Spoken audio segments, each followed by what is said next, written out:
Cyprus has the most aggressive IP box across the EU. What does that mean? If you hold your intellectual property in a legal entity in Cyprus and you monetize from here, you're only going to pay 2.5% tax on revenues generated and profits generated. Cyprus for the last 3 years is a strong innovator in the European Innovation Scoreboard. This is the scoreboard that the European Commission publishes on an annual basis, which ranks countries based on their capability in research and innovation. So we are the only country in the south of Europe. We have the highest position of all countries in this, including Italy, including Spain. We are in 10th and France is 12th. For the very first time, we've made a debut in the Startup Ecosystem Index. We are in the top 15. We're now in 45. It looks like we're going to be even in a better place this year.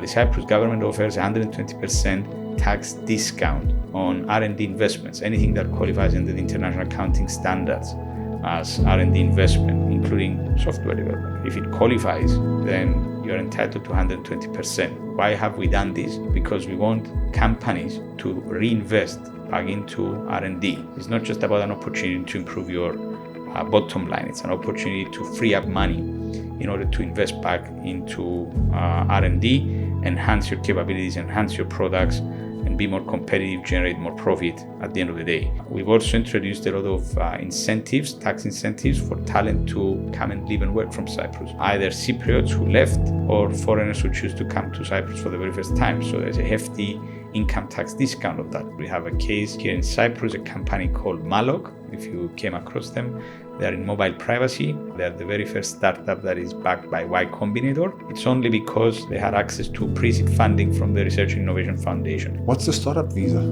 So the startup visa, which is now revamped, covers a much broader range of startups in different stages. It's a scheme whereby we allow third country nationals, founders, C-level executives in startups, but also a number of their staff to bring their startup in Cyprus.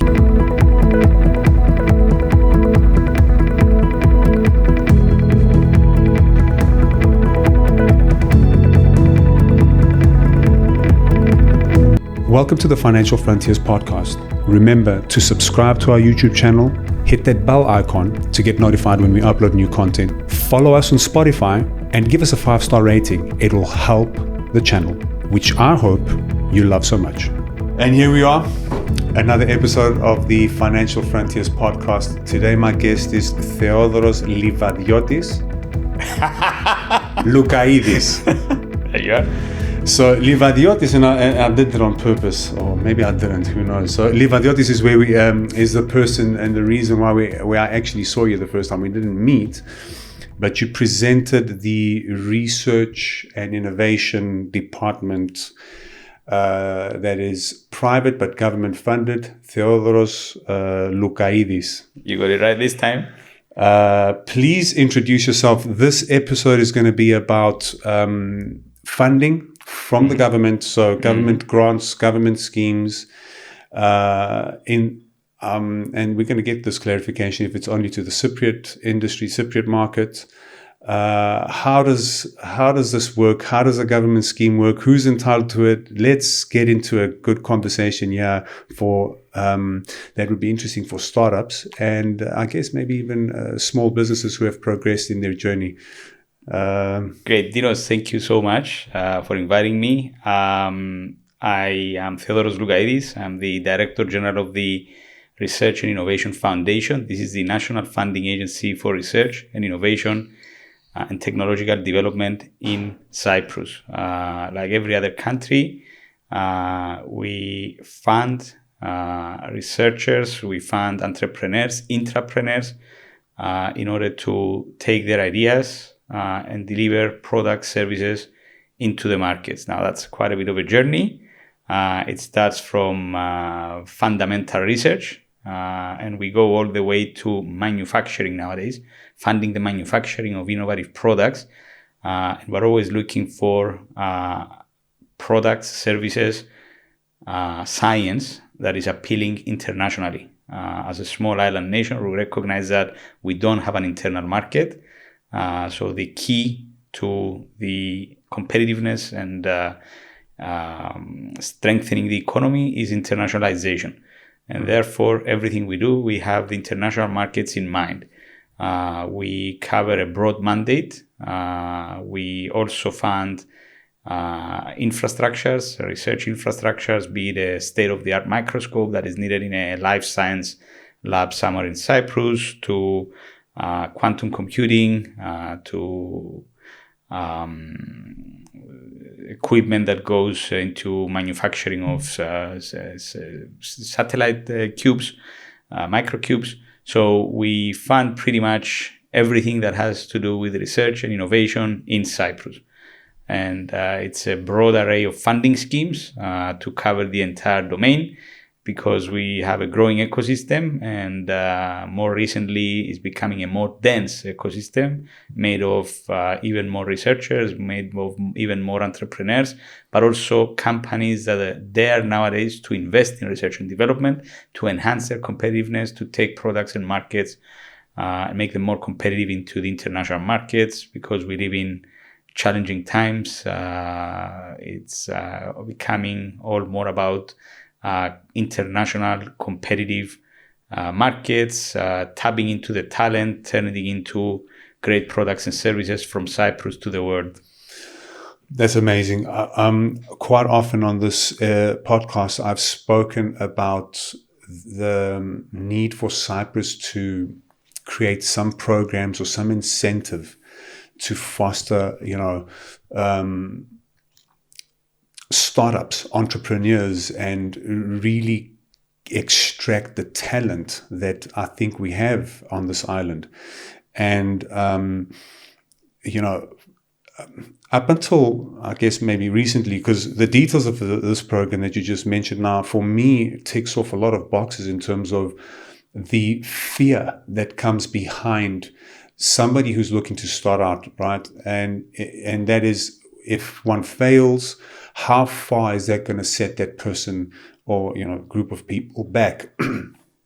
There's this, if we compare Cyprus to Israel, which is referred to as startup nation, right? There's an incentive there. You won't get penalized. You won't be hurt for a long time if you try something and it doesn't succeed. But again, that's not to say that, there's just this free money everywhere, that you can just go and try whatever idea there is and, kind of throw away money as if, that's not your own, not as if it's your, you got to treat it as if it's your own. So I'd love to get into this and the details on how this is structured. And before we get into that, Theodoros, can you tell us a bit about you, your background, and up until go as far back as you want, and how did we get to this point over here, sitting in the Financial Frontiers podcast with me here today? So I studied electronic engineering in the UK. I did a master's in communications and signal processing. That was a hot topic back on the day. It still is. I moved back to Cyprus and started working in telecoms in Cyprus. Set up the first privately owned mobile network back on the day. Which one was that? That was Ariba. Ariba? Yes. Indeed. I worked with Ariba for a while. Not me personally. Okay. That was... which company was I working at there? I don't think it was HS Data. Did HS Data have a contract there? I cannot recall that. It was at the central bank. The offices were just at across the street, yeah. And then that turned out to become Epic or MTN and then Epic. MTN and then Epic. Okay, sorry, I interrupted there. Yeah. All right, so you were in Ariba, yeah? So I started off there as a core network engineer, doing engineering stuff, setting up a core network, and rolling out a network, which was impressive. The learning curve was really steep, which is always good to put yourself in a situation like this. Then I've moved into a role to roll out the first 3G network in Cyprus for SIDA. Then I've moved to Primetel, where I had a stint 6 years, initially rolling out fixed networks, ADSL and fiber to the building, landed a couple of submarine cables, built their mobile virtual network operator, did some transformation stuff as leading the PMO office, program management office. And then I decided that I needed to go and get the international experience. By that time, I had an executive MBA from Warwick Business School. So I moved to London, got my first job there in 2013, in the days of the financial meltdown of the Cyprus economy. I found myself in London, worked for a Fidelity Investments owned company in London, did some interesting stuff in telco for capital markets. Obviously, a big capital markets market, London is, but also across Europe. Then I had a short stint at Vodafone, the group office, and I moved to Hutchison Whampoa at the group office, which is one of the largest conglomerate, biggest container port operator, biggest health and beauty retailer, oil and gas investments, telco investments, working in the group as a head of business development, looking into innovation and how do we actually empower with innovative solutions 500 plus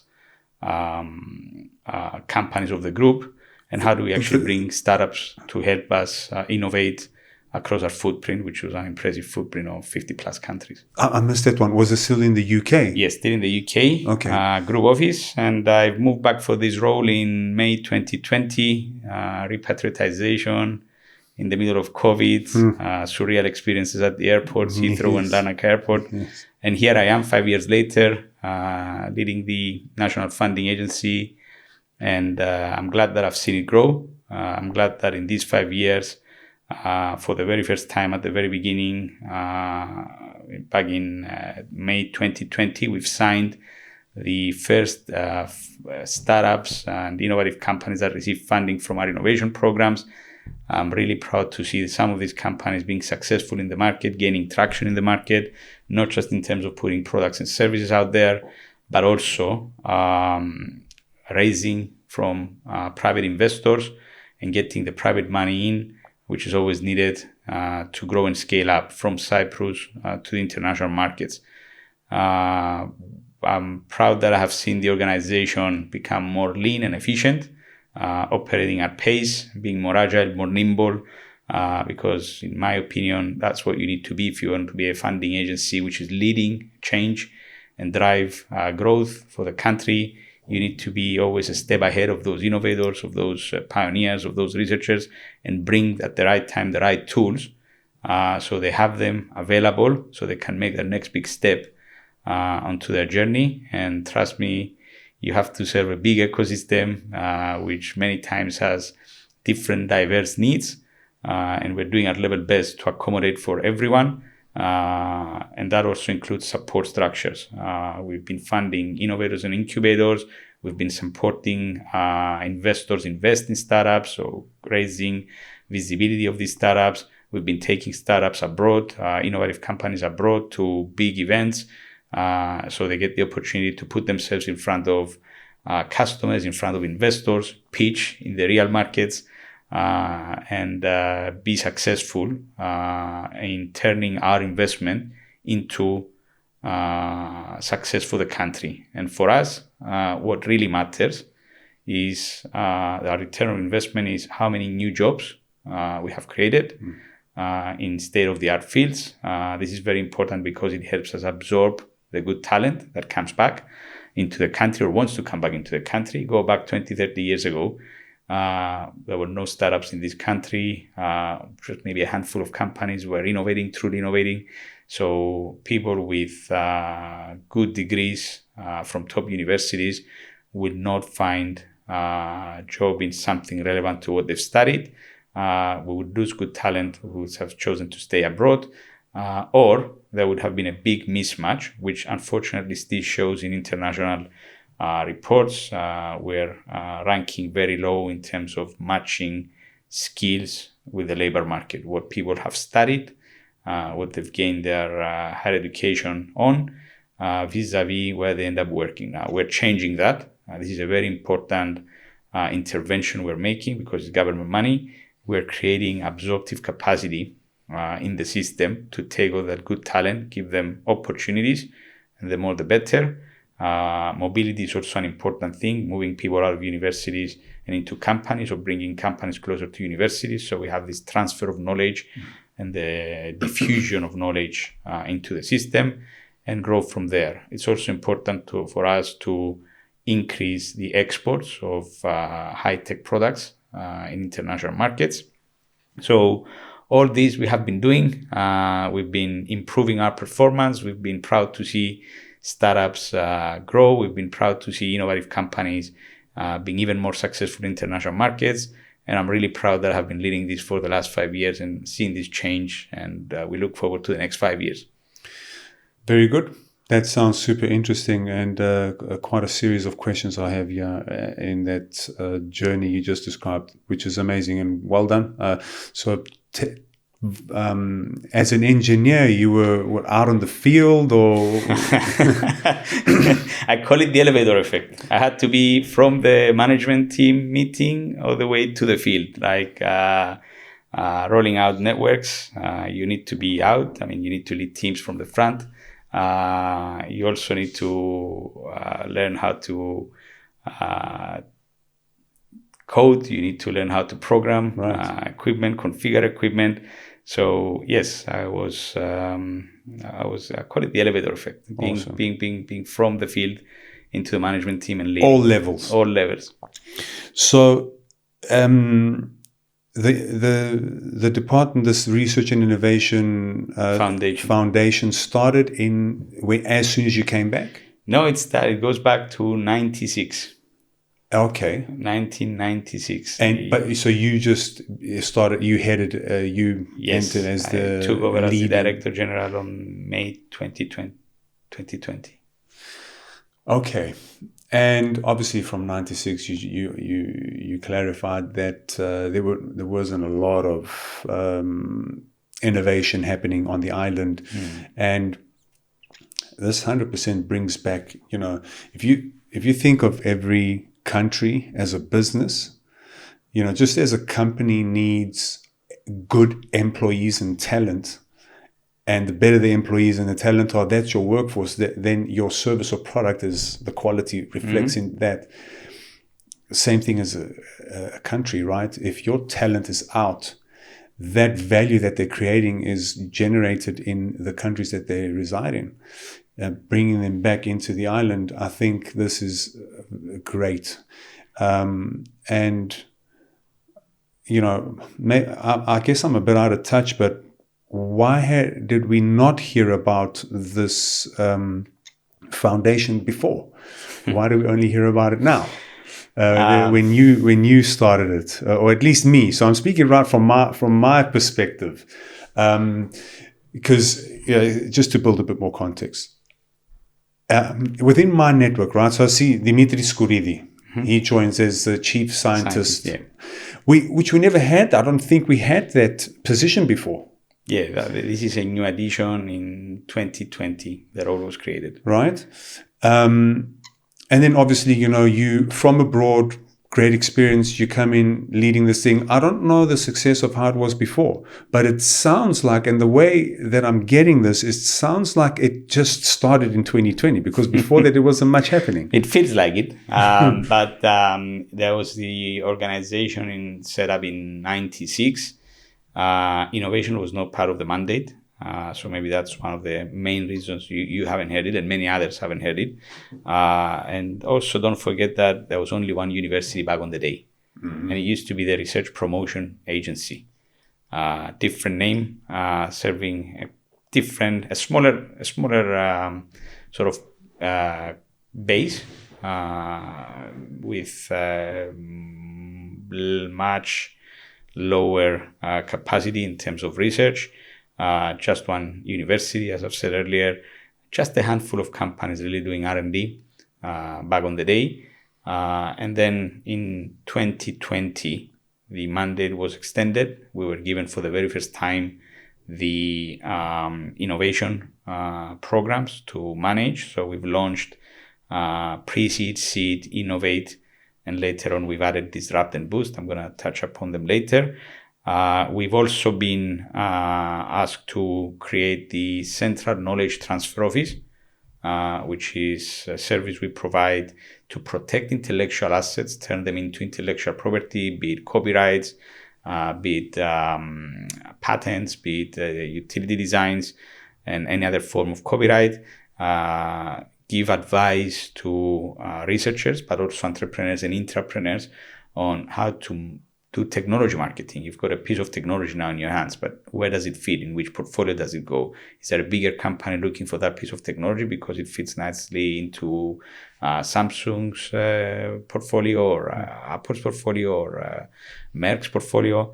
So we're trying to help them find where it fits, and then we can support them in putting the right deals in place. So how do you commercialize? Commercialization comes in many different forms. So these are all new additions. So obviously with a much broader mandate. And of course, we've changed internally. We're far more lean and efficient organization, more effective. And we've also changed the way we come across. We, as I've said earlier, we want to be governors, I call us, leading the way, leading the change, driving the growth of the ecosystem. So we've been more present, we've been more visible, because that's how you're gonna actually appeal to the right segments, the right audiences, be it startuppers, researchers, to come in, bring their ideas, propose innovative new things, and help them with funding, but not just with funding. That's also a big change we've made. We don't look at ourselves just as a big pot of money. We want to add value. So all these services that I talked about earlier, they come and enhance our offering. We augment our product offering, which is giving money, equity-free grants, with a lot of services to see them being successful. Because then being successful, it means that we're better positioned in international markets, we're strengthening the economy. There is obviously benefit for the society. You talked about people who sadly couldn't find their way back into Cyprus. That's also a lot of human capital, but it's not just the human capital. Someone who decided to go and study abroad, either funded by the government or by his own family. There is an investment there, and that investment doesn't come back to the country. So it's for the benefit of another economy, which actually, at the grand scale of things, is competing with you for talent. So giving these opportunities to people to come back and create from here, it's something we've changed. And I have to also add here that one other reason that we're more visible now is because in 2020, the government of Cyprus introduce a far more pro-innovation and pro-business agenda. It's not just about the funding schemes, and obviously we've been given more money to administer, but also an array of incentives. So just to put a couple of things for you to understand, Cyprus has the most aggressive IP box across the EU. What does that mean? If you hold your intellectual property in a legal entity in Cyprus and you monetize from here, you're only going to pay 2.5% tax on revenues generated, on profits generated. This is by far the most aggressive across the EU. So it acts really as a gateway, not just for locals who want to innovate, but also for foreigners who choose to set up here, live and work here, enjoy the nice weather, enjoy better quality of life, but also be competitive from Cyprus into the international markets, leveraging on schemes like that. The Cyprus government offers 120% tax discount on R&D investments, anything that qualifies under the international accounting standards as R&D investment, including software development. If it qualifies, then you're entitled to 120%. Why have we done this? Because we want companies to reinvest back into R&D. It's not just about an opportunity to improve your bottom line. It's an opportunity to free up money in order to invest back into R&D, enhance your capabilities, enhance your products, and be more competitive, generate more profit at the end of the day. We've also introduced a lot of incentives, tax incentives for talent to come and live and work from Cyprus. Either Cypriots who left or foreigners who choose to come to Cyprus for the very first time. So there's a hefty income tax discount on that, which makes it well, it closes the gap, right? Because if you're international markets, especially the big markets, obviously from Cyprus, you can't beat it. But factor in the income tax discounts, factor in the lower cost of living, and all that, then it starts becoming comparable. So we've seen talent moving back. So it's a combination of things that have actually raised the visibility. And at this point, it's important to say that Cyprus, for the last 3 years, is a strong innovator in the European Innovation Scoreboard. This is the scoreboard that the European Commission publishes on an annual basis, which ranks countries based on their capability in research and innovation. So we are the only country in the south of Europe. We have the highest position of all countries in the South Europe, including Italy, including Spain. We are in 10th, and France is 12th place. So we're creating an ecosystem which has the ability to attract even more talent in. With the incentives, with the funding schemes, for the very first time, we've made a debut in the Startup Blink Startup Ecosystem Index. We're in the top 50. We're now in 45. It looks like we're going to be even in a better place this year. So our ability to create and support startups shows up. McKinsey & Co. put us in their report as one of the environments where you can set up and grow a startup. We have seen success stories, and these stories are inspiring others to come back. And we're changing the way we're being perceived. We're raising the visibility of the country. And this effectively positions us as the national funding agency, but most importantly, this ecosystem, the actual doers who actually get on and deliver things with the money we give them into the international markets, and they're helping us rebrand our country. That's also a very important thing. 100%. And it almost sounds like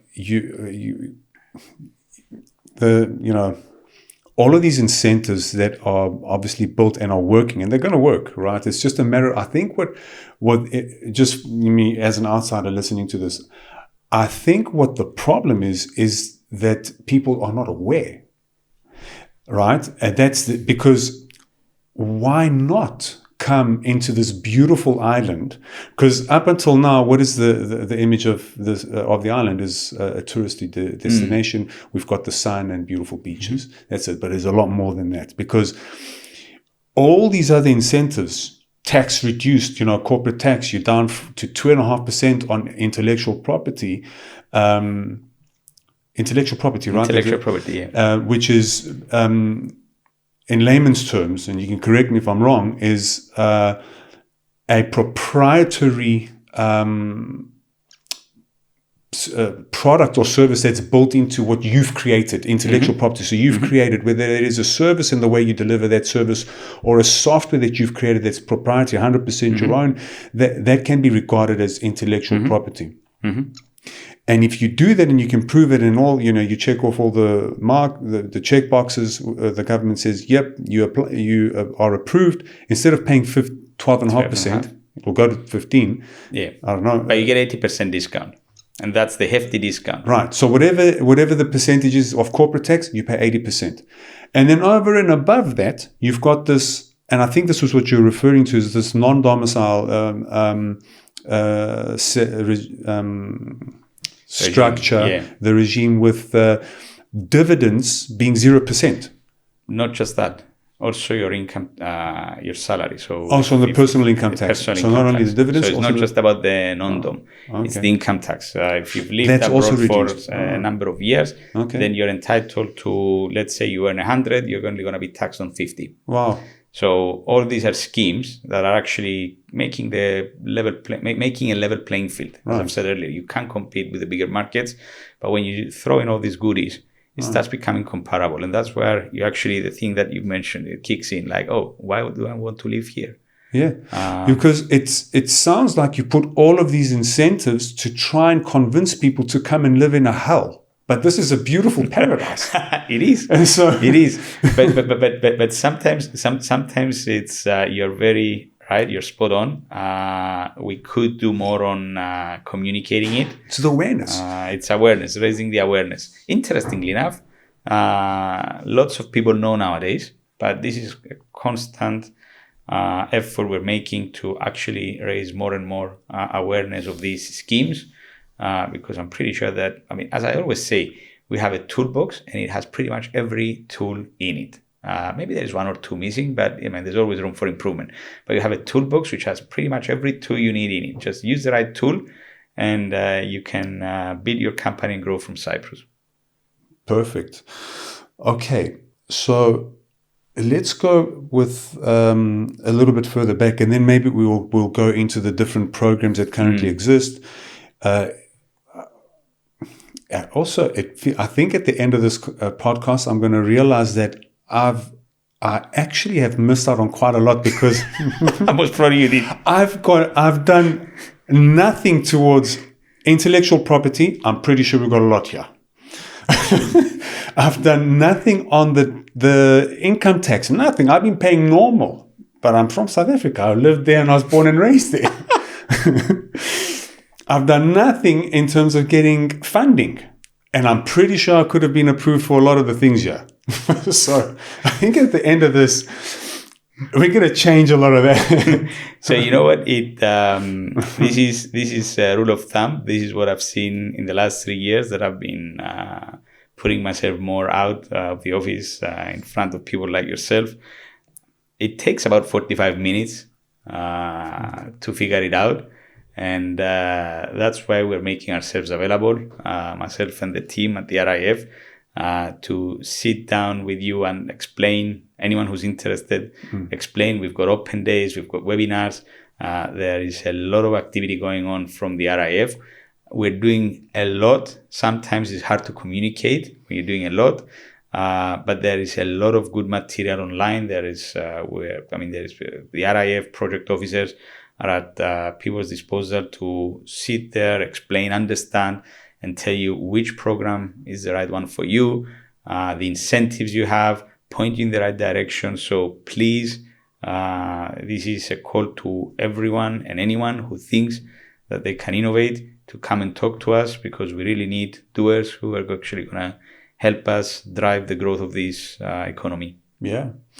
I'm going to give Andrea quite a lot of work over here, because had I been a bit more prepared, the hooks that we need, because we live in a day and age where people scroll through 30-second clips. Yeah, attention span. Yeah. And, we got to figure out how to pass the message through that.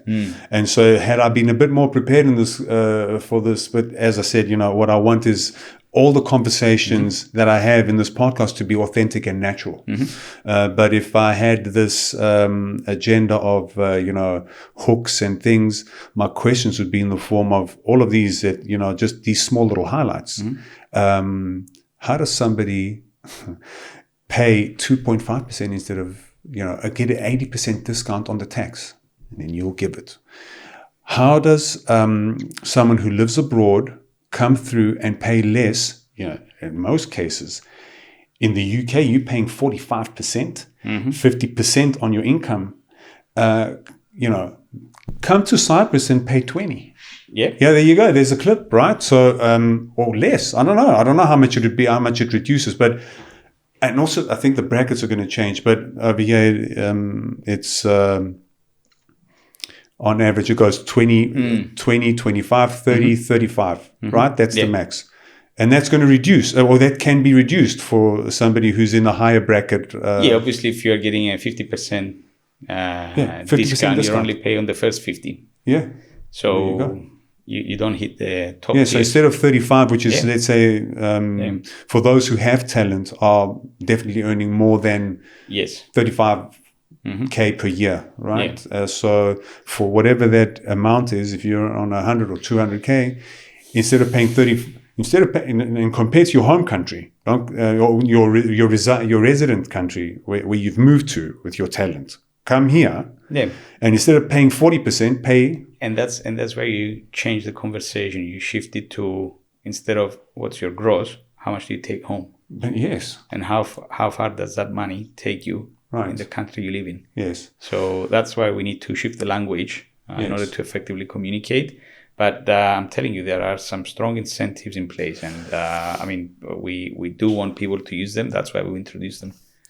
then one would come and say, there are counter arguments in a lot of things. If you're in Sweden or whatever, that percentage that gets paid, people are happy to pay it because they've got a lot of other things that are covered, like medical and whatever it is. But we're working towards that here in Cyprus as well. We're getting there. Yes, we're getting there.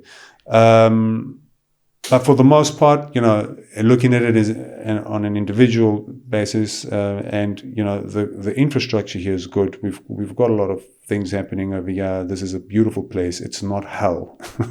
No, it's not. Yeah. Certainly not. Yeah, it's a paradise. Where else can you go and drive from the mountains to the beach within less than an hour? Yes. Sip a coffee at the beach, then do your skiing up on the mountains. It's a good place to live. It's a good place to work. I mean, it's becoming more international.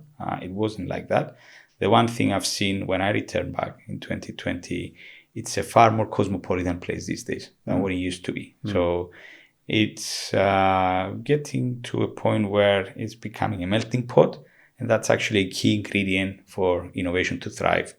Where you have diversity, innovation thrives. So yes. It starts getting to the point where critical mass is being formed.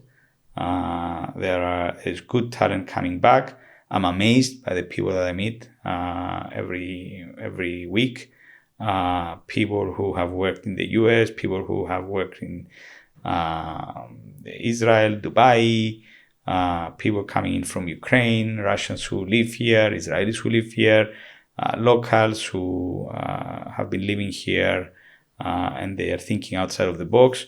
And that's what we need. And the other thing it's important for me to mention is I don't like copying from another country. It's like everyone tells me, Israel do this and that. Yes, it's good to know what they're doing, but we have our own identity. Yes. We're in search of our own sweet spot and we have to create it ourselves. 100%. I agree with that wholeheartedly. I practice it myself. If you're going to be a person, and this doesn't only apply on a country-to-country basis, I'm bringing this comparing example as a business or even as an individual.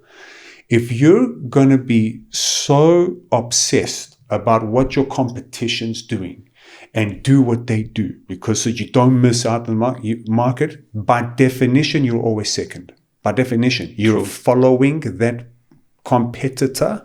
True. Because they're leading you. You need to identify your own self. I tell this to my team every day. I don't have competition. We don't have competition. Our business doesn't have competition. The only competition we have is ourselves. And if you're better today than what you were yesterday, then you're improving. And how do you become better is what product and service is it that you're offering? See what the market needs and how can you adjust to accommodate that better. It doesn't matter what the competition is doing. They've got a different context. There's a different story. Different capabilities. Different capabilities, yes. Everything's different. 100%. Cyprus has its own identity. We're the best in the world. We don't care about anyone else. I mean, I really believe it. And at the end of the day, I think everybody needs to work with that motto, that mindset. So awesome. Now, let's go a little bit back over here.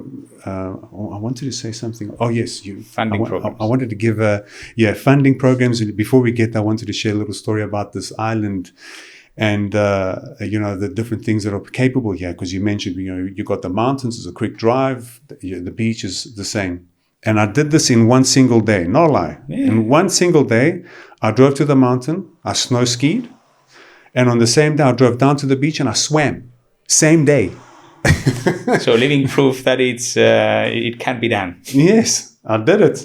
The water was freaking cold, but it was beautiful. It was a sunny day.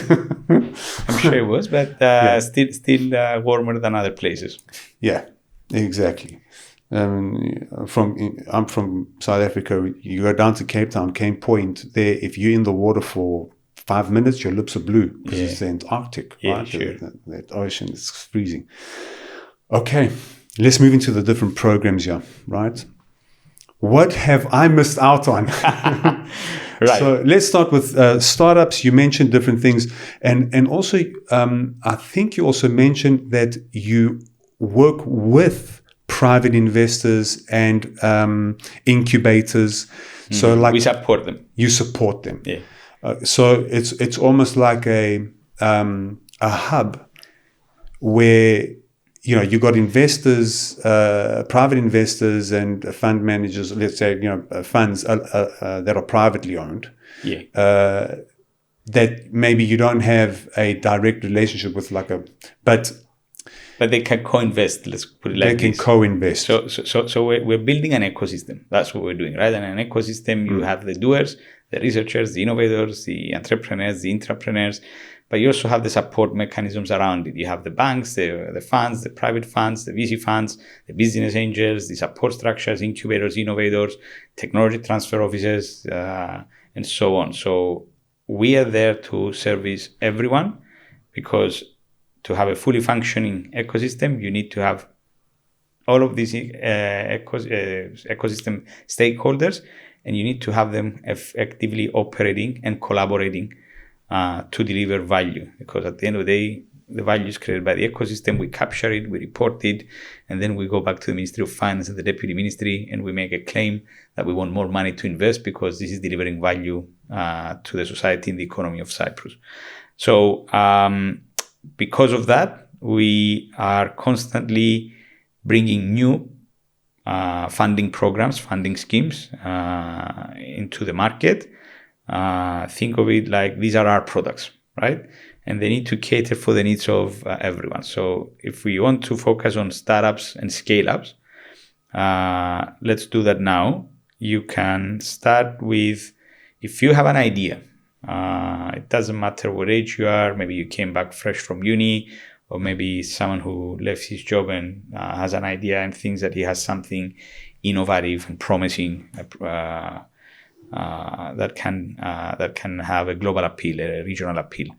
Then you come to us and you apply to a program called Pre-Seed, and you can go up to 120,000 euros in order to set up your company, if you haven't set it up already, and do your early stage new product development work towards building a product. Now, depending on which sector you're in, maybe 120,000 is enough to take you to the market. And we have such examples. We have a case here in Cyprus, a company called Malog. If you came across them, they are in mobile privacy. They are the very first startup that is backed by Y Combinator. It's only because they had access to pre-seed funding from the Research and Innovation Foundation. But 100 back on the day was 100,000 euros. 100,000 euros was enough to take them and have an MVP into the market that put them into the Y Combinator. Again, first ever startup that made it into the world known Y Combinator. Cypriot startup. Yes, Cypriot startup, of course. And they've raised investments from the US. They're here, they're working from here. Obviously, they had to set up a Delaware company, but they're here. So in some cases, 120,000 may not be enough. If you're in life sciences, if you're in green tech, they're more capital intensive. So if that's the case, there is a program called the Seed Program.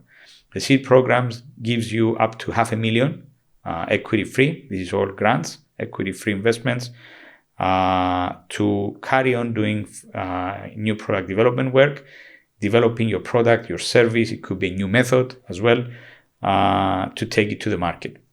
Now, if you've hit the markets, if you have revenues flowing in, if you have a number of employees working in the company, meaning you've built some substance around your company, then there's a program called Innovate. Innovate gives you up to 1 million euros to either further develop your product, or if you're a bigger, more established company, enhance an existing product, be introducing new features, new capabilities in it, or build a new product altogether.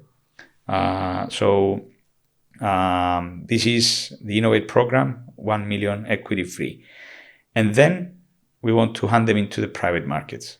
So that's where we introduced blended finance schemes. These are schemes whereby we expect the startup, the scale up, because by that time you have an MVP in the market, you will be gaining some kind of traction in the markets. So we expect you to have an investor. In the case of the Boost program, any type of investor would do, crowdfunding, business angel, VC funds, to invest at least 200,000 into the company, equity-based investment, so money in exchange for equity, to make you eligible to apply for 50% of that private investment in the form of grant. So if you have an investor who has invested, or a number of investors who have come together, syndicated, to invest $500,000 in you, and if you hold an innovation certificate issued by the government of Cyprus, which by the way makes you eligible for the tax discounts that investors benefit from if they invest in startups, that's another great tax incentive that the government operates. Is that different to the IP? It is. It is. I'm going to come back and cover it in a sec. Yes, thank you. So if you hold an innovation certificate, and if you have an investor or investors pulling together $500,000 investment into your company, then you are entitled, you go straight to pitching, to pitch for 250,000 equity free. That makes a total investment of 750,000 euros into your company.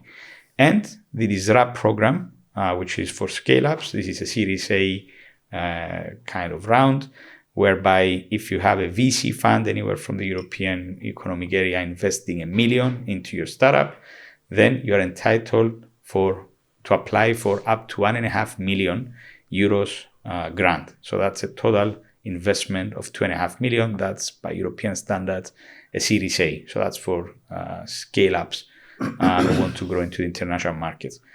So coming back to, so these are the 5 main tools we have for startups and scale-ups in Cyprus. Going back to your question on the tax incentives for investors, if investors who are obviously tax domiciled in Cyprus, either physical or legal entities, be it individuals or through a company, invest in a startup, a scale-up, in an innovative company in Cyprus, which holds an innovation certificate issued by the Deputy Ministry for Research, Innovation and Digital Policy, then they are entitled to up to 50% discount on their investment.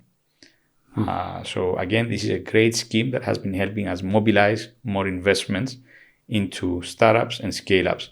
It's important because Cyprus, up until more recently, it didn't have a fully functioning high-risk capital market.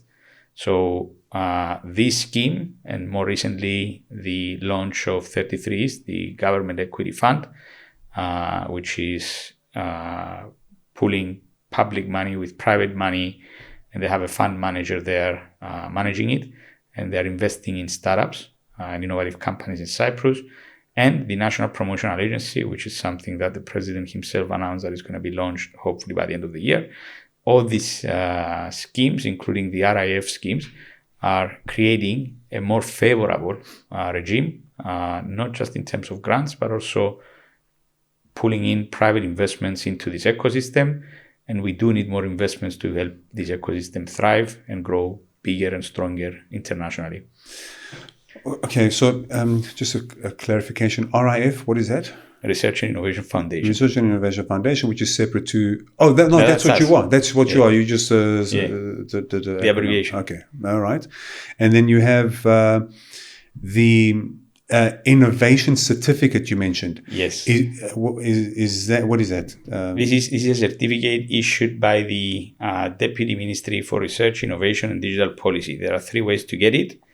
One, if you're fairly new company, you submit your business plan, we evaluate it, and if it's deemed innovative enough, we issue a certificate. Number 2 is if over the last period of years, at least X% of your investments, of your expenditure is in R&D, meaning that you have been investing in R&D, then through a certificate issued by your auditors, you can obtain the certificate. And then the other option is if you came to Cyprus through a startup visa scheme, I'm going to cover that in a sec, then you are eligible to obtain that certificate as well. So 3 different paths to obtain that innovation certificate. If you hold the innovation certificate, you are entitled to the tax. The investors who invest in the innovative company are entitled to the tax benefits. Got it. What's the startup visa? So the startup visa, which is now revamped, it covers a much broader range of startups in different stages. Is a scheme whereby we allow third country nationals, founders, C-level executives in startups, but also a number of their staff to bring their startup in Cyprus. So you could be thinking of coming over, you are talented and you want to, you have an innovative idea, you submit your idea, we evaluate it. If it's deemed innovative enough, we grant you a visa for 3 years to come, live and work and set up the startup from Cyprus and grow from here. It could be the case of a startup which is further ahead in its journey, maybe even generating revenues. And let's say you have employees also in the company, you want to relocate, move it to Cyprus because you want to take advantage of, for example, the IP box, because you're thinking of entering into the European markets, you want to be operating from the single market. This is just an example. Then and let's say you're South African, you can apply for a startup visa. We evaluate it. If it's deemed innovative, your C-level, let's say you're the founder, C-level executives and a certain number of members of staff can come to Cyprus and work from here, set up the venture here, relocate the company here. So this is a mobility incentive scheme to bring in more talent into the country. Amazing. Again, what's coming to my mind is, and again, we need to bring this comparison about companies and countries, right? These are amazing incentives. And just as a company you could be a company that's got the best product in the market, the best. Your marketing and people, if nobody knows you, nobody knows about that. True. Then you will not be successful. I cannot think of any reason why anybody who's making it somewhere else would not want to come here. Why not? I think it's a marketing thing. It's an awareness thing. More people need to know. And obviously, there's things happening. You being here, I think we're a small channel at the moment, but you don't know. This is going to be posted on YouTube. We're going to do some promotion. Someone's going to, you attend these events and whatever. It's a marketing thing. I think, these programs are very good to exist. But it's just that, But Dinos, I think you are spot on, but it's also important to remind ourselves, we only came to this position fairly recently. Our standings in international indices, reports, this is now the time to promote it, shout it out. Nice. 5 years ago, we didn't have the incentives. We're not ready. Today, the very fact that we can go and say that we're a strong innovator, the only strong innovator in the south of Europe, we're a gateway into the single market because we're geostrategically located. We have trade agreements with countries that are seeing and experiencing high growth. For example, the Gulf region. This is where it's all coming together now. This is the result of, as I've said before, these are interventions onto an economy, into a system, a small system, which is part of an economy. So all these interventions are finally bearing fruits. And these now we can pull it all together and pitch the country, because that's what it is. You're pitching the country. We're pitching the country, and we're there. We are doing our level best. Invest Cyprus is chipping in, of course. It's also in their mandate. The chief scientist you've mentioned earlier, myself, we're making ourselves more visible. We're pitching in main stages, in events across the world. To make Cyprus known as a hub for research, innovation, and technological development. And this is the vision. This is where we see the country being positioned effectively in the next few years. Bit by bit, we're delivering on the vision. It takes a lot of work. As I've said, I like to see us as the entrepreneurs who are actually rolling up the sleeves and are different to the main machine. I always say that Ronald Reagan once said, the 9 words I fear the most are, I am from the government, I'm here to help. So it's also how you position yourself and how we project that image into the world. And it's actually putting the doers at the front. That is also, I strongly believe in this. It's going to help us rebrand our country. And now this is the time to do it. And I think we're now scratching the surface, but we're going to be doing even more to make the world know, let the world know that Cyprus is the place to be. I love it. Governtrepreneur. Just give us what the description of that. So it's like, an entrepreneur is someone, everyone knows what an entrepreneur is. An intrapreneur is someone who does the entrepreneurial work, but within a corporate. He's working from within, but he's thinking like an entrepreneur. That's what I used to do in my days in London. A governtrepreneur is someone who's trying to do it within the government. Beautiful. The level of complexity is much bigger. Not that in big corporates is not, but obviously governments are very different to corporates. It's a different set of challenges that you have to deal with. But the very fact that we have been effective in pulling this all together and positioning it effectively to people in Cyprus and abroad, I think we've done really well. And again, the success stories we've seen, these are actually setting the tone. Yes. And are going to help us lead into the future. We'll get into that. We'll get into the examples shortly. And if you're short on time, you let me know. It's okay. No, I've got plenty of time. Yeah, that's awesome. All right. I want to go back to those programs. So you said, I'm just trying to remember. So there's the pre-seed, which is up to 120K. Mm-hmm. Then there's the seed, which is up to 500,000. Mm-hmm. Then there's the innovate, which is up to 1 million. Mm-hmm. And then there's the hybrid models, which is the boost. I'm on number 4 now. Yes. This is the boost, where you need to get a matching investor. You need private investment, either from a VC fund or private investor or a business angel, whatever it is. And then you will. Is this the one where you match, or you give 50% of it? We give 50% of the private investment. You get 50% of it was given. Mm-hmm. And then there's the final one, the disrupt, which is up to 1.5 million. Yeah. If you have VC money anywhere from the European Economic Area of at least 1 million euros. Right. Okay. This means that you have convinced the VC to invest in you. Yes, which they've done a lot of work for you already. Exactly. And so, and it's better. It helps us also better and stronger achieve stronger alignment with the markets, because the VC also has done its due diligence.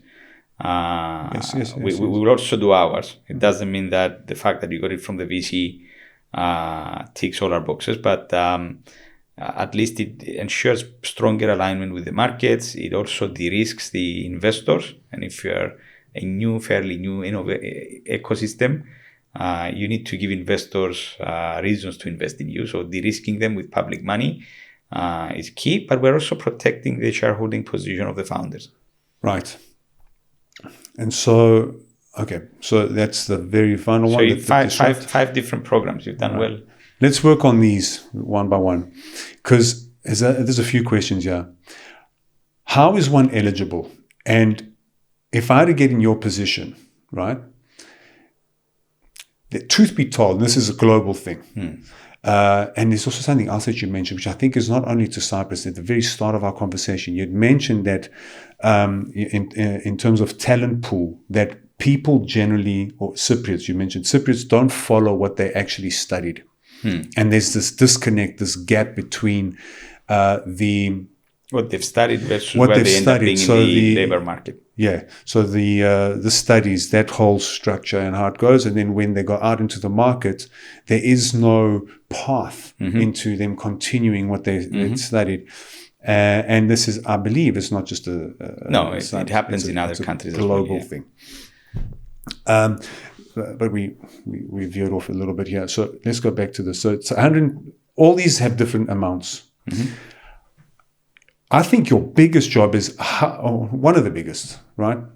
There's a lot of work that for you to reach this point, just by the way, for you to reach up to this point where you're able to have funds from the government, taxpayers' money, and you're approved to invest into startups, and you've already done a lot, and well done. Thank you, right? Thank you.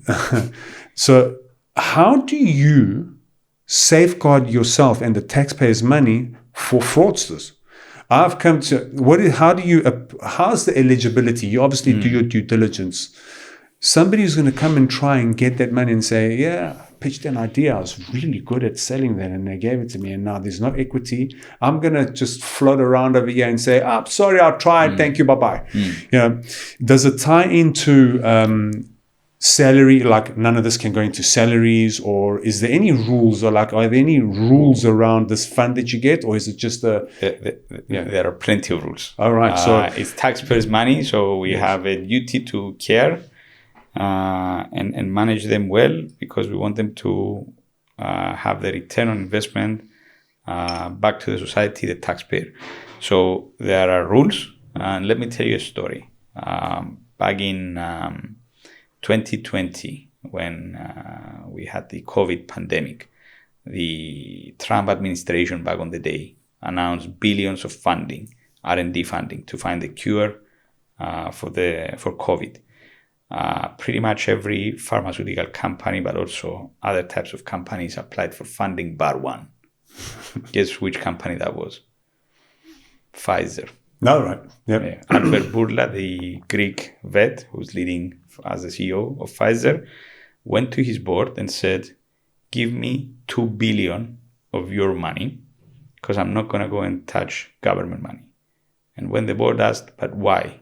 There's a lot of billions by the US government for this. He said, because when governments give money, they want to know what you're doing, because they have a responsibility to know to the taxpayer, to the central government. Yes. So he decided not to take any money. He thought to himself, if I actually don't make it, what's going to happen? This might as well be the end of the world as we know it. So he invested the private money. He was there first to the market. When governments give money, they need to know what you're going to use the money for. So they come with a set of rules. And obviously we don't have the flexibility that private investors have. And sometimes it may feel like there is bureaucracy, but it's there because it needs to safeguard the system from cases like the one you've mentioned. And trust me, there are all types of things that we see on a daily basis. But what you can use the money for, you can use it to cover your salaries, because it's important that these people who take risks are rewarded so they can cover their salaries. And actually in R&D, a big chunk of the total investment goes to salaries. It's the human capital which delivers the innovations. It can go towards buying equipment that you need. I've mentioned earlier, from the latest and greatest microscope, which is going to help you do your research, to supercomputers and so on, to putting yourself in front of customers, like participation in trade fairs. We do allow it in some of the funding programs, the ones that you have products ready to be positioned in the markets. So it comes with eligibility, eligible expenses. It's not like you just tell us, look, you've given me $500,000, I've used it, I failed, or I went and did something which was not aligned with what I've promised to do. Because the way the system works is that you're going to bring a proposal in. You're going to propose what you've set out to achieve. We're going to evaluate it. We don't have Greeks or Cypriots involved in the evaluation procedures. When you submit an application, you tell us, you put keywords, you tell us what the application is about, and our project officers review. They will find subject matter experts from across Europe and beyond to evaluate independently. So you may have an evaluator, say, in Hungary and the other one in London. They don't know each other, so they will evaluate. You're going to get a result. if you're over a certain threshold, you're invited to go and pitch in front of an investment committee, which is made of typically 7 individuals who have experience in corporates, in investment, business angels, VC funds, fund managers in VC firms. So the experience that they need to decide whether what you stood in front of them and told them you're going to do is actually something that can be done. Also, always bearing in mind that this is innovation, there's a high risk of failure.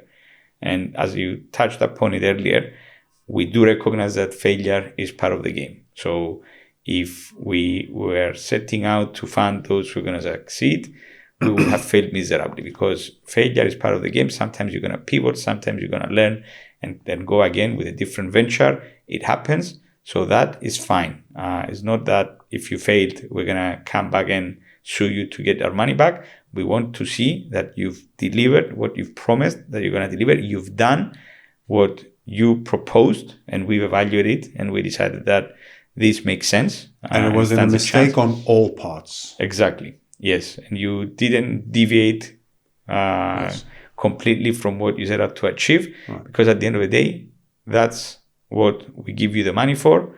You've made a promise to us. It was evaluated by experts, and we want you to deliver that. Awesome. Okay.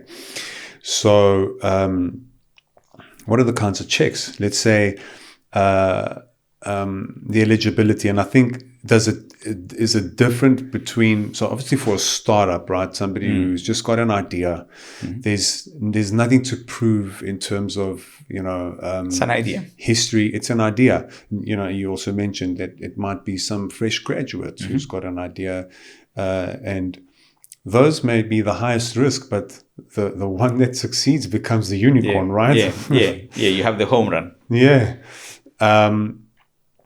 And then obviously as it goes higher up, it, to me, seems like a safer investment almost, because it's in businesses and individuals who have already got a track record and have proved there's already some revenue going on in every other investment type. So you spoke about the due diligence. What is it that you check? You get an individual comes, he or she pitches an idea. You take that idea, you get it checked by non-Cypriots, experts, subject matter experts from across Europe and beyond. They say this is a good idea or not a good idea, or whatever it is. They will evaluate it against specific criteria. And to your point, which is spot on, different stages means different evaluation criteria, right? I'm gonna look and evaluate differently an idea, which has nothing, not even a demo, not a prototype, nothing. It's just an idea on a piece of paper, vis-a-vis how I'm going to evaluate someone who has an MVP, someone who has an established company, someone who has access to the markets because they're already selling and they're looking to upsell, cross-sell, etc. So the evaluation criteria vary depending on the stage you're at and the program, therefore. But these are all transparent. They're published. Whenever we launch one of these programs, the documents are there. There are FAQ documents. There are webinars that those interested in the program, I would strongly recommend that they follow and they watch and they ask the questions. But the evaluation criteria are there, and you know what you're going to be measured against and what you're going to be evaluated against. Okay. And then I guess from all of these, obviously, once the grant has been approved, amount has been approved, you get 40% of whatever it is that's been approved. Yeah, typically 40% upfront. 40% upfront. You start out, and then what does that duration look like? Is it is the deliverable based on what your idea? Then the person who pitched or the individual who pitched say, I need this money for the next 2 years, and every quarter these are my milestones, and this is what I promise. Yeah. So we leave it to the individual, the applicant, to draw up his or her project plan, put their own milestones. What we do, we have typically the duration of the programs varies. We usually set a minimum and a maximum period of time. So we're not going to fund something which is going to last for 5 years. So typical duration is 2 years. We let you draw up your own project plan because you know better, and that's something that we evaluate if it's a credible plan. But then we have an interim evaluation and a final evaluation. So when we come to the interim stage, we expect you to submit a technical report. What have you achieved? How far have you come? As opposed to what you've set out to achieve. And of course, a financial report which claims expenses, brings us all the invoices so we can audit. We have to audit. We're administering public money, so we have to audit every expense. And if you are successful at the interim point, then we release another 40%. Because we want these startups to have the money. We want not just startups. We want researchers, innovators, entrepreneurs to have the money up front, to have liquidity, because we recognize that liquidity is an issue in our world. So we give them another 40% payment to use, and then they go to the final point. If at the final point, an evaluator will come, a subject matter expert who knows what you've promised. They're going to evaluate, check, they're going to come and visit you, they're going to do their audits, and if you've delivered what you set out to achieve, usually we score them, you get an A all the way to E. If you scored A or B or C, there's no penalty imposed for as long as you've delivered what you set out to achieve, and you're going to get the last 20% payment from us. If you had a D or an E, then we impose penalties. In some cases, we may terminate the project if you haven't delivered what you promised you're going to deliver. So there are checks and balances in place. Of course, and they should be there. And so the final 20% is that is kept as a reserve in the last phase upon completion for the penalty. And in the worst case, well, the penalty could go as far as having to return all the money back. Okay, yeah. So that's what I was getting to. So that's an important clarification. Yes. Give all the money back. Yeah. But that's not that we shouldn't be focusing on that. It means that you've done something horribly wrong. Again, It's not about failing to deliver, right? Let me give you an example. Using an example from research. Research is high risk, right? You believe that you're going to discover a new type of electron in atoms. I just made it up. I don't know if such a thing exists. But it looks promising. It looks like it's based on research of other researchers from across the world, and the evaluation committee has decided that this is something that perhaps is possible. Now, you've done all the work, but you haven't discovered it. It's fine. I mean, it's failure, but you've learned through failure. The negative result has also contributed to establishing scientific knowledge. It may be used somewhere else. So that's not a case where we're going to come and say, give us our money back. So it's okay to fail. Just do it within the frame of the rules. Don't take the money and do something that was not allowed. That's when we're going to come back and ask for the money back. Okay.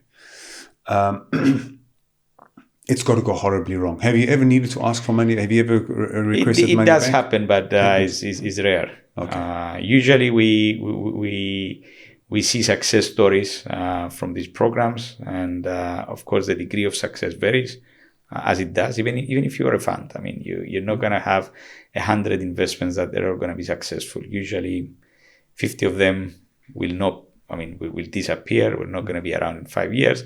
And then you focus to the other 50%, and you're going to have 3-4, which are home runs if you get to that number. And that's where you make your money from. So we recognize all that. So it's, but we like to focus on the success stories. Of course. And I mean, just for those who might be thinking of this, it's a question that I had, which you indirectly answered before when you were describing this the foundation and what it's set out to do. If one would ask, what is the incentive if there's no equity? Why is the foundation doing this? Why are you taking taxpayers' money, throwing it into these startups and these businesses, if there's no equity and no return? Well, I mean, you can expand on that, and I think you did mention the return is that you're improving the GDP of the country. that money, that value, what the success stories create a stronger economic environment. And in an indirect way, that's where it is. So more money is generated, more tax is being paid by these companies that have been, created and creating money that didn't exist before. Tax gets paid there. People get paid salaries. That increases, then that person that got paid a salary is able to go into the Periptero and buy. The Periptero guy benefited, the coffee shop. It trickles down. Trickles down all across the economy. And is there anything more other than which is... Yes. Look, actually, because we're covering the entire spectrum, we're contributing to the economy in many different ways. And the way to measure it varies depending on which part of the spectrum you're at. So if you're looking at research, right? Research is the things that most probably we're going to see in the market 10, 20 years from now, right? If they make it to the market. But you need to generate new scientific knowledge. And that effectively positions you into a knowledge economy. 100%. So we cannot and we should never neglect the fact that we do need to continue investing in research. Because that is the knowledge that is going to end up somehow into the markets, either being protected or transferred, diffused in a conference and so on, disseminated in a conference and so on. But what it does, it effectively positions your academic and research organizations to attract more talent. Why do we have Ivy League universities? I mean, one of the key parameters that is factored in is the quality of the academic staff, the research they're conducting there. How many spin-offs have they created? How many patents have they created? How many scientific publications they had? So having that part of the ecosystem generating new knowledge, it allows us universities and our research organizations to be stronger in the international rankings, attract better talent in the country, have graduates who have graduated from better qualified top tier universities. And this enhances the skills of the labor force. So that's an economic contribution, which is often neglected, but it shouldn't. Now, coming to the other side of the spectrum, here is an example. A few days ago, Google paid 32 billion all cash for the acquisition of a 5-year-old startup in Israel, Wiz, of which the government of Israel made $4 billion dollars in tax. 33 billion it was. 32, I think. Well, I saw 33, and it's the biggest investment that Google has made in its entire history of funding. And I think 50% of the total that they've ever given out. Yes. And this is all cash. This is all cash. And let me tell you this. In June, they've made an acquisition offer for 23 billion. And the 4 founders turned it down. Now imagine what they knew they had in their hands to turn down 23. They flipped it. They made it 32, maybe 33. I remember 32.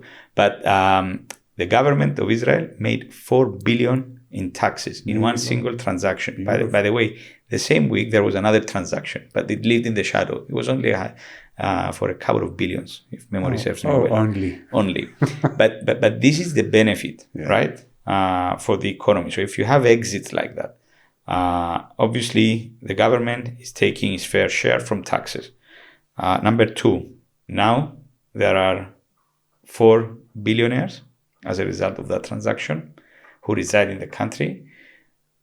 I'm sure that they had other people who had smaller equity, so maybe they became millionaires. For sure. So these people have money to spend. They're going to spend on pretty much everything if they reside in their country.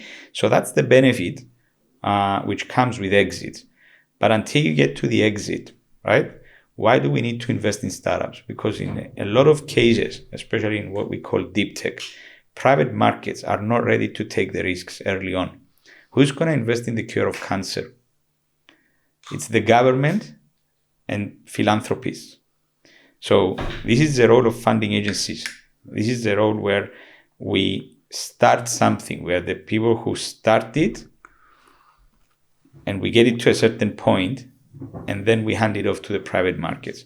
And as I always say, it's the private markets that are choosing the winners. We're not here to choose the winners. We're here to create the enabling conditions. So in that process, how many people have been recruited in those companies? How many people, even they've left, but there are spillover effects. They went and found a job, a better paying job because of the skills and the knowledge they've acquired in the startup. That's how you build clusters. You have people now with deep expertise in a specific area. So, for example, fintech. We didn't wake up one day and we said, "Oh, we're going to be a fintech cluster." It happened. Some of the same happened with shipping, long before fintech popped up. Gaming is the same example. So you have a few who started something. The early investors, governments with their money, they're creating enabling conditions to get it to the point where it lifts off. When it lifts off, the private markets will pick it up, and then, as I always like to think and say, don't touch it. You don't want to intervene in the market if there's no reason to intervene in the market.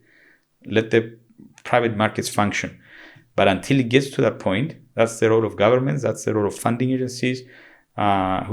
Space. Now it's in the hands of Elon Musk, but it wasn't like that. It didn't start like that. It's lots of billions, I don't know if it ran into trillions, from governments who have over decades have been investing to get us to this point. And then, of course, there are other aspects, right? Like social innovations, social sciences. Typically, they're more difficult to operate in. You're not going to have private markets being as hot to invest as in other industries like information communication technologies. So there is also a role for government funding there, competitive through funding agencies, but also institutional, the money that goes into research organizations, into universities to create the knowledge and transfer it. What's the benefit from patient care? I'm talking about health. You can't just quantify it in terms of how many people you save from death. It's the economy that you have these people back in the job market, yes, generating and contributing to the GDP. So there are so many different ways to measure these interventions that it gets into a very complex way of doing it. And we're trying our level best to do it because, as I've said earlier, we are obliged to go back, demonstrate the impact that this investment had, short term, but also long term, and put our hand out and say, can we have some more, please? Yes. Because there's no money tree. So our only guarantee that we're going to be around next year or the next 7 years is to demonstrate that we had an impact, which is also helping us strengthen the resilience, the competitiveness of the economy. And think of it like this: startups are the corporates of the future. So go back several decades, we didn't know that the world would be what we're living in today. It's the startups, it's the innovators, it's the researchers through their work, publicly funded and privately funded, that got us here. So the future is bright for as long as we continue doing the right things. Of course. And, a lot of the times the statistics are so hard to quantify how it indirectly benefits an incentive. But you'd be mind blown. Some statistics that they show, like, we mentioned about reducing the death rates. But then what's the trickle effect of that? It's really surprising when you think how much, a young entrepreneur, say an entrepreneur who passed away, whatever, at 40 years old, that person had a lot more to contribute to the economy. And you take that number and you quantify just one single person, people get mind blown. These indirect kind of trickle effects, these domino effects, the statistics is exactly what I guess the decision makers need to see to then say, okay, no, this makes sense. We keep funding. And it's extremely complex. And here's the other thing, it's super complex. Because here's let's take something that's super complex and then simplified. One would say, Who needs the government? When you look at the way NASA operates, and if you look at just headlines, right, you say how NASA operates versus how SpaceX operates. NASA's government funded, SpaceX is private funded. Elon Musk is doing a much more efficient job than what NASA ever did. They've wasted billions. Elon Musk is able to bring rockets back and catch them with, NASA never did that. NASA was just taking rockets, throwing them up, and billions were getting blown up in the sky, and that was it. But the thing is, what people I think don't know, Musk and SpaceX would have never existed without NASA. Of course. Because he was on the brink of bankruptcy, and he won a contract. He did his third launch, and he won a contract with NASA. But not just that. I mean, to start from where he started, he was standing on the shoulders of a government. Those before him, right? Of course. Who took space to that level that he picked it up. I mean, he's doing amazing things, Richard Branson as well. But, I mean, the whole thing and the investment has started several decades back. Yes. And to get to the point where we are, or where he picked it up, there was so much knowledge. I mean, where did they find the talent? If no one had invested in space, he wouldn't have the talent to know. I mean, the universities wouldn't teach what you would need to teach in order to deliver the next wave of innovation. So it lays the foundation, but it's a good thing. Like, now the private markets are picking up, they're taking it over, and they're driving. So you don't need as much government money to focus on that. I'm not talking about space, I'm talking in general, which means that you steer your money, your government money, which, I mean, money is always scarce, but you put it in the next new challenge. You find a new mission. I mean, it's a new moonshot, some call them. Like JFK is like the moonshot, right? I want to put a man on the moon. And that's what we governments need to do. We need to choose the areas like the green transition and lay the foundations through our investments that eventually the private markets are going to then come and choose what the right things are, invest in, and deliver the solutions for a better world. 100%. So I think as we maybe draw to concluding this podcast, there's just a few more I give you a few more programs. Questions, yeah. And if you have more questions, I'm happy to take them. I think with the programs, so there are more programs than the 5? Yeah. Okay, there are a lot more. It's a plethora of programs. So if you're looking to hire someone to do a PhD in your company, this is someone who's going to come in and do state-of-the-art research development work to help you enhance a product or a service. Then we provide 150,000 euros to pay for the salaries and consumables of that person. He obviously needs to be supervised by a university, a professor, a member of academia in a Cyprus university. So you can tap into top talent, and we subsidize it for a period of 3 years, bringing your cost down to recruit good talent into your company. We also have a similar scheme, but it's called the postdoc. These are people who hold PhDs already. I mean, there's a shortage of talent. There is an abundance of talent in universities, in research organizations. We want to give them opportunities to move into the industry and be absorbed by industry. So similar schemes, it pays similar money to have someone who holds a PhD. Obviously, he's far more advanced and he can hit the ground running, helping you enhance your product services through research and development. We also have a program going on at the moment. It's called Fast Track Innovation. This is 200,000 euros to do a new product development project, or when I say product, it also covers services and new methods. To pay 200,000 for a 9-month project to help you deliver, enhance a new product or enhance an existing product, be it bring a new feature into the market. We will be announcing later on in this year the Research in Enterprises program. This is to help companies invest in research and development, make also use of the tax benefits that I've mentioned earlier, 120% tax discount on R&D, to hire people, do state-of-the-art research. which again helps them enhance their competitiveness. And hopefully that results will find their way into their products, their services, to boost their competitiveness in international markets. And you can think of you could be an ICT company, you could be in agriculture. There are opportunities, and funding covers pretty much every sector of our economy. So don't think that we're limited. We're not. The only things that we don't fund is things that are harming the environment.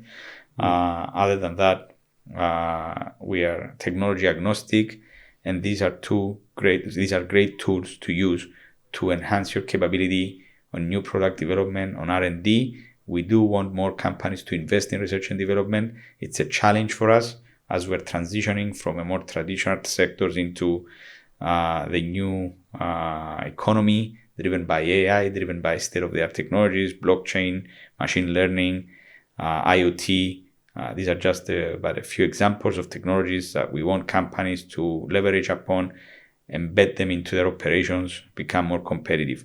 So there are some great funding tools there. They're all available on our website, www.research.org.cy, and we're always available to address any questions and help people find the right tools to become more competitive.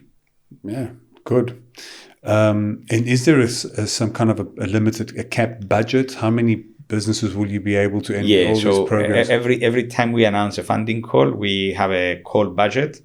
So it's at the moment the fast track innovation is 2 million. It means that we're going to fund 10 companies. Similar numbers in research and enterprises. It's getting competitive. It is competitive, and we have to choose the very best. So it's not like you're going to apply and get it. And it's also part of failure. It helps you're always getting feedback from the evaluators. That's also an important thing to mention. So you're going to get, even if you have not been chosen, you're going to get a report or multiple reports from evaluators giving you useful feedback. So we invite people to actually go through the feedback and improve their proposals and come again. Okay. Awesome. And do you want to give a bit of a few success stories? You mentioned Moloch. Yeah, Moloch is in mobile privacy. Yeah. We are proud that we have seen a company called Notes and Links. They've managed to raise so far 22 million from private markets, from VCs. They are using AI to manage complex projects. They have customers in the likes of Intel. So they're selling internationally. They have about 20 people here in Cyprus, a strong technical base in Cyprus. In food tech, we have a company, the Mighty Kitchen. They're doing meat alternatives, plant-based meat. They're gaining traction in the markets. They have their products in Cyprus, Greece, and the UK. They've raised recently an investment. They're going to expand further in new markets, also bringing new products into the market. We have companies in sports tech. If you're in football, I know you like your rugby, but we have a company, Mentis VR. This company is helping goalkeepers in expediting their rehabilitation process, bring them back onto the pitch much faster using virtual reality. They had a big success. They helped Thibaut Courtois, the Real Madrid football player, the goalkeeper. I know this guy. He was Apoel's goalkeeper. Yes, Urko Barto. Yes. He's doing a great job. Big success. A Cypriot startup featuring in the El País newspaper. This is the newspaper with the highest circulation in Spain. Talking about this company and how they helped Thibaut Courtois to come back on time to play in the Champions League final, and he was the best player on the pitch. I think he won them the title. So cool. This is a good success story, and they're growing. They're selling to more and more football clubs. They're looking now to also address new segments. We have companies like Therefore. They are also in sports tech for cyclists, for professional cyclists. They have a very appealing proposition for that segment, for that sector. We've seen success stories in music from Cyprus. We have success stories in defense. We have in cyber. If you had told me that Cyprus would have a company that would make it into the Gartner Magic Quadrant. Gartner are market analysts, and they take different sectors and different subsectors, and they do reports, and they put the Magic Quadrant where they rank about 10 companies. Some of them are the leaders, some of them are the followers, some of them are the challengers. And these reports usually big corporates use in order to choose who they're going to invite to bid for, to be their vendors. So a company from Cyprus featuring in the Gartner Magic Quadrant is a big success. They've managed to have customers in the region and growing from there, raised private investments. They've also had support from us through the Disrupt program. We also have companies in fintech, Dynamic Works, in CRM. They're embedding AI into their CRM solutions, which they have customers in multiple countries to expedite the onboarding for compliance purposes, AML. So bringing new features through our support, through our funding programs. We have in retail tech. So we've covered the whole spectrum. I have to confess that the breadth of innovative activity is phenomenal for a small island, which is testament to the good talent that this country has, and long may continue. Of course, I wish you, Theodoros Loukaidis, all the success. You and your team, you're already doing great things. Research.org.cy is where the website is, where people can find more details of the programs. Is everything on there? Everything is there. Everything's on there. There's a lot of good Theodoro, you can find you most probably on LinkedIn. LinkedIn, yes. You can find me on my email. It's on the website. We are making ourselves available to all the doers out there to think big, act bigger, to make Cyprus a research innovation hub in our region. I don't see why not. Thank you very much for your time. Thank you, Dinos. All right.